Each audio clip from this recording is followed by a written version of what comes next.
আমরা মাহে রমজানে ব্যবসা শীতল থাকায় ঈদের ফিতরের সামনে রেখে আমরা নতুন মাল দোকানে সেজে যাচ্ছি।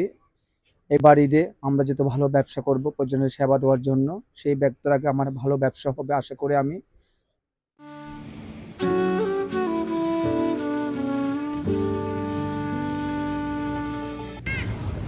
দীর্ঘদিনের অপেক্ষার অবসান ঘটিয়ে পর্যটকদের স্বাগতম জানাতে প্রস্তুত কক্সবাজার সমুদ্র সৈকত। পবিত্র ঈদ উল ফিতরকে সামনে রেখে জমে উঠেছে সৈকত এলাকার ব্যবসায়ীদের ব্যস্ততা।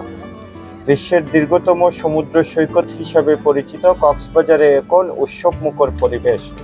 হোটেল, রেস্টুরেন্ট, সুবিনয়ের দোকান সহ বিভিন্ন ব্যবসা প্রতিষ্ঠানে চলছে শেষ মুহূর্তের প্রস্তুতি। পর্যটকদের আকর্ষণ করতে দোকানগুলো সাজানো হচ্ছে নতুনভাবে, বাড়ানো হয়েছে পণ্যের বৈচিত্র্য। ব্যবসায়ীরা বলছেন, ঈদকে কেন্দ্র করে এবার পর্যটকের চাপ বাড়বে বলে আশা করছেন তারা, তাই আগাম প্রস্তুতি নিয়ে সেবা দিতে চান আরো ভালোভাবে।